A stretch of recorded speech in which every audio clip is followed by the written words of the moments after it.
ఆడవారికి నేస్తాలు అవిసె గింజలు జీర్ణ వ్యవస్థ పనితీరు మెరుగుపరచడంలో, హార్మోన్ల సమన్వయం చేయడంలో, క్యాన్సర్ కారకాలతో పోరాడడంలోనూ అవిసె గింజల్లోని ప్రత్యేక పోషకాలు కీలకంగా పనిచేస్తాయి.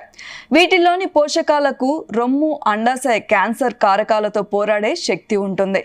మెనోపాజ్ దశకు చేరుకున్న మహిళలకు అవిసె గింజల్లో లభించే లిగ్నాన్స్ ఎంతో మేలు చేస్తాయి. లిగ్నాన్స్ కి ఈస్ట్రోజన్ గుణాలు అధికం. హార్మోన్ల సమతూకం సాధనకు ఓ ఔషధంలా ఉపయోగపడతాయి.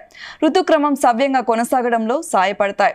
అవిసె గింజల్లో లభించే పోషకాలు జుట్టు, గోళ్లు, చర్మాన్ని ఆరోగ్యంగా ఉంచుతాయి. దీనిలోని బి విటమిన్, కీలక కొవ్వులు చర్మం పొడిబారే తత్వాన్ని తగ్గించి మృదువుగా తయారు చేస్తాయి. పొడిబారే కళ్లతో ఇబ్బంది పడే వారికి ఈ గింజలు చక్కని పరిష్కారం. నేరుగా తీసుకోలేకపోయినా సూప్లు, సలాడ్లు, స్మూతీలతో కలిపి తీసుకుంటే మంచిది. ఫలితంగా జీవక్రియ రేటు కూడా మెరుగుపడుతుంది.